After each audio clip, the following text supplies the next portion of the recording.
বন্ধুরা, আজকে একটা নতুন রেসিপি আপনাদেরকে দেখাবো। তো একটা পায়রা পায়রা কবুতরের মাংস রান্না।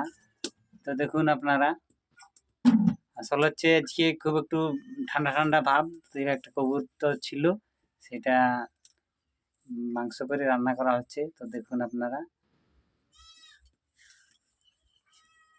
গরম হয়ে গেছে তেল, কড়াই গরম হয়ে গেছে, এই যে তেল দেওয়া হচ্ছে, আর একটু দাও সামান্য তেল, সামান্য একটু ছোট কবুতরের 250 গ্রামের মতো হবে, 80 চেয়ে কম হবে আর কি। তো এটাতে রান্না করব। গরম তেল কড়াই তেল দিয়ে হলো, গরম হয়ে গেছে তেল, তেজপাতা 5 ফোড়ন দেওয়া হচ্ছে, আর পেঁয়াজ দেওয়া হচ্ছে। এবারে কড়াইটা খুব গরম হয়ে গেছে, তার জন্য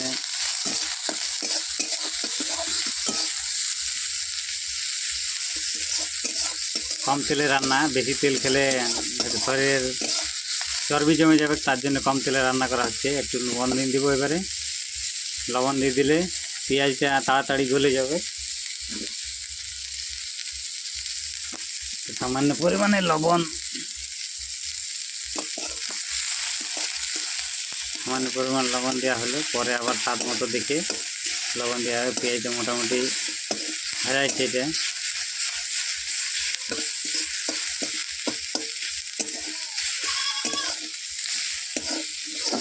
পেঁয়াজটা প্রায় রেডি হওয়ার মতো।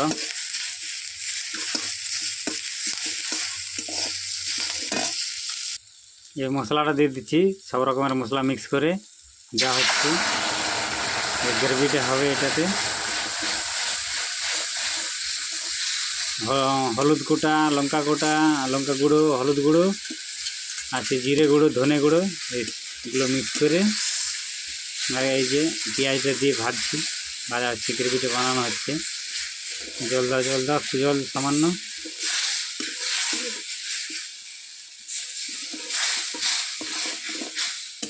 পেঁয়াজটা একটু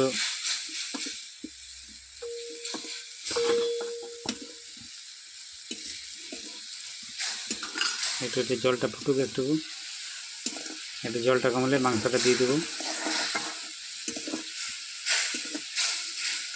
শুকনো লঙ্কার ফোড়ন দিলে ভালো হয়, তো শুকনো লঙ্কার ফোড়নটা দেওয়া হলো না, একটু স্বাদটা ভালো আসে আর কি। তো আমাদের গ্রেভিটা প্রায় রেডি। এবারে আদা রসুনটা দেবো আর কি। আদা রসুনের পেস্টটা দিতে ভুলে গেছি, ওটা একটু আগেই ছিল দেওয়ার, গ্রেভিটা হওয়ার আগেই, তাও একটু পরে দিচ্ছি। এটা নতুন আইটেমের রান্নায় আদা রসুনটা দিলাম। এবারে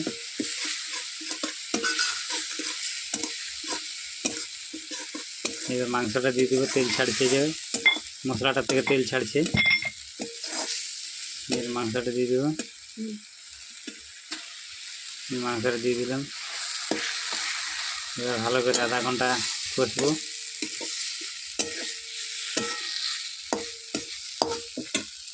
নুনটা কম হয়েছে মনে হচ্ছে, আর একটু নুনটা সামান্য হালকা করে দেওয়া হবে, সামান্য পরিমাণে নুন দেওয়া হবে, কারণ মাংসটা জল যদি থাকে সেটা বেরোবে।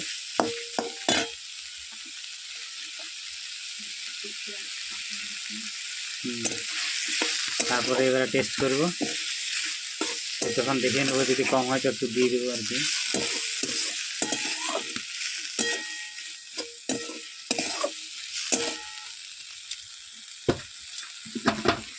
একটু হালকা পরিমাণে জলটা দিয়ে দিই, একটু সিদ্ধ হবে।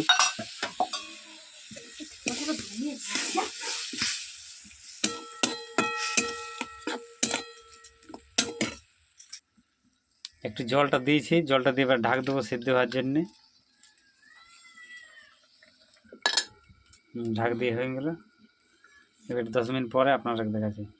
ঢাকাটা খুলে দিলাম। তো দারুণ সেন্ট আসছে।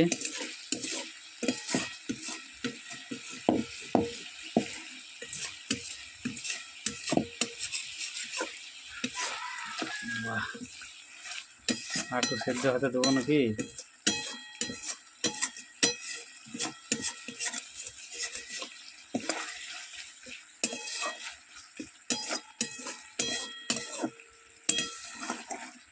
প্রায় মাংসটা রান্না রেডি, আর একটু থাকুক, একটু ঝোলটা মরুক, শুক মাখা মাখা হবে, বেশি ঝোল হবে না, পুরো একদম মাখা মাখা।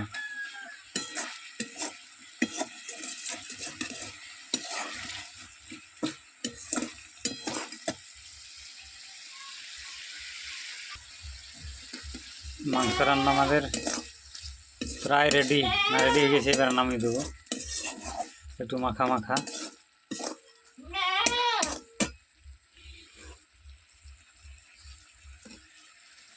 মাখা মাখা খেতে ভালো লাগে, তো এই উনান থেকে নামিয়ে দিলাম। বাহ, দারুণ সুন্দর গন্ধটা আসছে।